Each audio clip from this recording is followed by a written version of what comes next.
Hello friends, કેમ છો બધા? Welcome to NCK diaries. આજે આપણે બનાવવાની છે સુખડી. તો તેના માટે ઘી, લોટ, ગોળ, ડ્રાય ફ્રૂટ્સ છે, મલાઈ છે, ગંઠોડા પાવડર, મરી પાવડર અને સૂંઠનો પાવડર લીધેલો છે. તો ચાલો આપણે સ્ટાર્ટ કરીએ.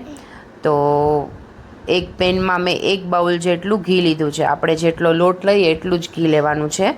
અત્યારે મેં ઘઉંનો જાડો લોટ જે આપણે ભાખરીમાં યુઝ કરીએ તે લીધેલો છે.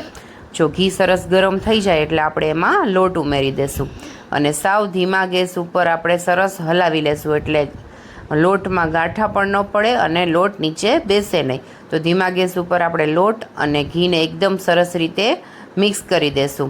અને આ પ્રિપરેશન આપણે બધી પહેલેથી કરીને રાખી હોય તો પાક બનતા 20 મિનિટ જેવો ટાઈમ લાગે છે, કારણ કે આમાં મેઇન ટાઈમ તો લોટ શેકવાનો છે. જો સરસ મજાનો લોટ મિક્સ થઈ ગયો છે અને થોડું થોડું ઘી છૂટું પડવા લાગ્યું છે. જો તમે જોઈ શકો છો કેવો આપણે 5 મિનિટ હલાવ્યા બાદ કલર એકદમ ચેન્જ થઈ ગયો છે. તો જો આવો બ્રાઉન કલર થાય ત્યાં સુધી આપણે મીડિયમ ગેસ ઉપર એકદમ સતત હલાવતા રહેવાનું છે, જેથી નીચે પણ ન બેસે અને લોટ બળી પણ ન જાય. તો જો સરસ મજાનો પાક આપણો તૈયાર થવા જઈ રહ્યો છે. હવે આપણે બધા બેઝિક મસાલા નાખી દઈશું, જે સૂંઠનો પાવડર છે, મરીનો પાવડર છે અને ગંઠોડાનો પાવડર છે. આ પાક મેં સ્પેશિયલી ખનક માટે બનાવ્યો છે, જે ઇમ્યુનિટીથી બૂસ્ટ એટલે કે ઇમ્યુનિટી પાવર આપશે. અત્યારે ચાંદીપુરાના ઘણા બધા કેસ ગુજરાતમાં આવી ગયા છે. તો બાળકને સાવચેતી રાખવી સારી વાત છે, પણ એની ઇમ્યુનિટી પણ આપણે ઘટવા નથી દેવાની. તો એકદમ હેલ્ધી ઓપ્શન છે. અત્યારે શરદી તાવના વાયરા છે એમાં પણ તમે આ ઘરનું એને આપી શકો. જો મસ્ત મજાના મસાલા મિક્સ થઈ ગયા પછી આપણે 1 ચમચી મલાઈ એડ કરવાની છે, જેનાથી પાક એકદમ પોચો બનશે અને જે આપણે ઘી ઓબ્ઝર્વ થઈ ગયું હતું જે તે છૂટું પડી જશે.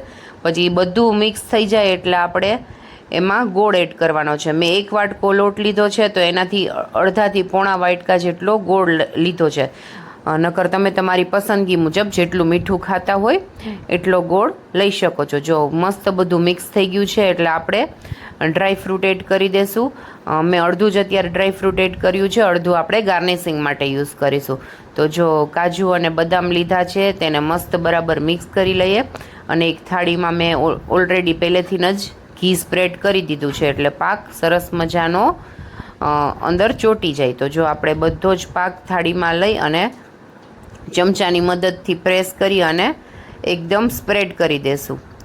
આ પાક આપણે અત્યારે શિયાળો અને ચોમાસામાં ઠંડી ઋતુમાં બનાવીએ તો બાળકોને પણ આપી શકાય, ઘરના વડીલોને પણ આપી શકાય અને આપણી ઇમ્યુનિટી પણ બૂસ્ટ રહી છે અને તાવ શરદીમાં ઘરગથ્થુ ઉપાય છે કે રાહત મળે છે. તો જો સરસ મજાનો આપણે પાક સ્પ્રેડ કરી લીધો છે.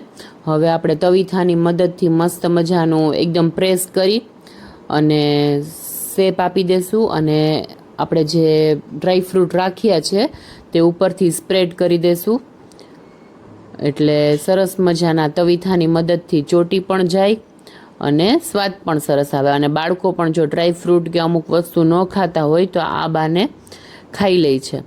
તો જો આપણો પાક સરસ મજાનો તૈયાર છે. તમે કઈ રીતે બનાવો છો તે મને શેર કરજો અને મારી રેસીપી તમને કેવી લાગી એ પણ કોમેન્ટ કરીને જણાવજો. હવે આપણે એને 5 થી 10 મિનિટ ઠરવા દેશું અને પછી આપણે પીસ પાડશું અને આપણે ખનકને ટેસ્ટ કરાવીએ.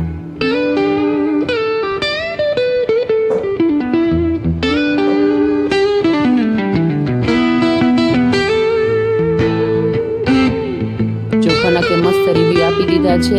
બાય, જય શ્રી